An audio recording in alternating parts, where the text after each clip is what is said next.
ډاکټر محمد اشرف غني د پنجشنبې په ورځ په ټویټر کې په یوې خپره شوې اعلامیه کې خپلې پخوانۍ څرګندونې تکرار کړې دي چې د ارګ د امنیتي پرسونل په ټینګار یې هیواد پرېښود څو کوڅه په کوڅه د خونړیو جنګونو مخه یې نیولې وي.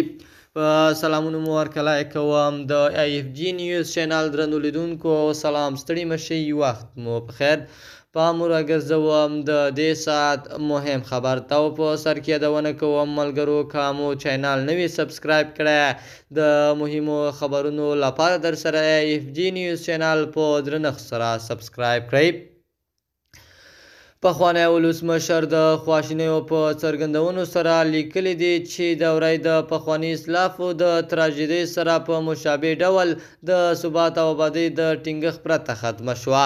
زه د افغانستان له خلکو بخښنه غواړم چې ومې نشو کړی دا په بل ډول پای ته ورسوم. د افغانستان د خلکو په وړاندې زما تعهد هېڅکله متزلزله شوی نه دی او باقي ټول عمر کې به راته لارښود وي.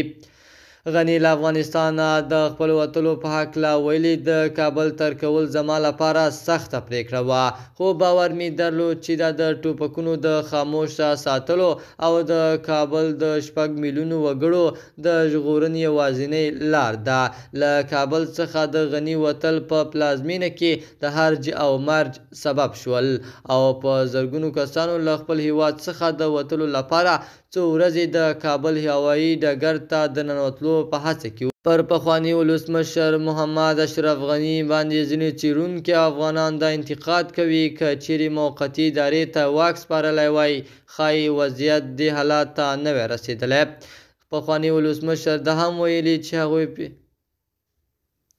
د IFG نیوز چینل درنو لیدونکو دا زمونږ د دې ساعت چمتو شوی خبر. د نورو مهمو خبرونو لپاره در سره IFG نیوز چینل په درنښت سره سبسکرایب کړئ.